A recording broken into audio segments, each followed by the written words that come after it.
اللہ کے رسول صلی اللہ علیہ وسلم نے فرمایا السخی قریب من الجنت، سخی جنت سے قریب ہے، اللہ سے قریب ہے اور لوگوں سے قریب ہے۔ والبخیل قریب من النار، اور بخیل جو ہے وہ جہنم سے قریب ہے، اللہ سے دور ہے، جنت سے دور ہے، لوگوں سے دور ہے اور جہنم سے قریب ہے۔ یہ چار خصلتیں ہیں، چار چیزیں بخیل کو مل رہی ہیں، چار چیزیں سخی کو مل رہی ہیں۔ سخی کو اللہ کے رسول صلی اللہ علیہ وسلم نے فرمایا قریب من اللہ، اللہ سے قریب، قریب من الجنہ، جنت سے قریب، قریب من الناس، لوگوں سے قریب، یہ لوگوں سے قریب، وبعید من النار، اور جہنم سے دور ہے سخی۔ اور بخیل بعید من اللہ، پہلے اس کا کیا ہے، اللہ سے دور ہے، اللہ کے راستے میں خرچ نہیں کرتا، اللہ سے دور ہے۔ اور بعید من الجنہ، جنت سے بھی دور ہے، بعید من الناس، لوگوں سے بھی دور ہے۔ بخیل ہے، کوئی لوگ اس سے انسان ملنے کے لیے بھی نہیں جاتا، کہتا ہے یار یہ کیسا انسان ہے، اس کے پاس ہی نہیں جاتا۔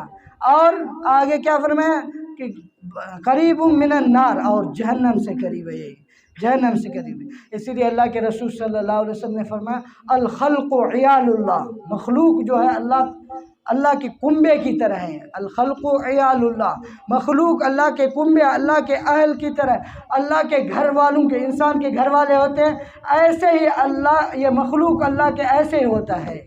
انسان کے جو اولاد ہوتی ہے کتنے محبوب ہوتی ہے اس کو، ایسے ہی یہ مخلوق اللہ کو ویسے محبوب ہے۔ فَأَحَبُّ الْخَلْقِ إِلَى اللَّهِ مَنْ أَحْسَنَ إِلَىٰ عِيَالِهِ، اللہ کو سب سے زیادہ محبوب وہ انسان ہے جو اللہ کے مخلوق کے ساتھ اچھائی کرے۔ احب الخلق إِلَى اللَّهِ مَنْ أَحْسَنَ إِلَىٰ عِيَالِهِ، اللہ کو سب سے زیادہ محبوب، اللہ کو سب سے زیادہ پسند وہ انسان ہے جو اللہ کے مخلوق کے ساتھ اچھائی کرے۔ اللہ کے مخلوق کے ساتھ جو انسان اچھائی کرتا ہے وہ اللہ کو بہت محبوب ہے، اللہ تعالیٰ کو بہت محبوب ہے۔ وہ اس مخلوق کے اندر کوئی انسان کے اولاد کے ساتھ کوئی اچھائی کرے تو وہ انسان سے، اس اولاد والے سے وہ کتنا اس کو محبوب ہوتا ہے کہ اس نے میرے بیٹے کے ساتھ اچھائی کیا، اس نے میرے بیٹے کا کام کیا ہے، وہ اس کا کتنا احسان مند بن جاتا ہے۔ اسی طرح یہ مخلوق بھی اللہ کے لیے، اس اولاد، اللہ کو اولاد نہیں ہے، اللہ تعالیٰ اولاد سے پاک ہے، لیکن جس طرح ماں باپ کو اولاد سے محبت ہے اسی طرح اللہ تعالیٰ کو اپنی مخلوق سے محبت ہے۔ جس طرح ماں باپ کو اولاد سے محبت ہے، محبت پیار ہے، اسی طرح اللہ تعالیٰ کو اپنی مخلوق سے محبت پیار ہے۔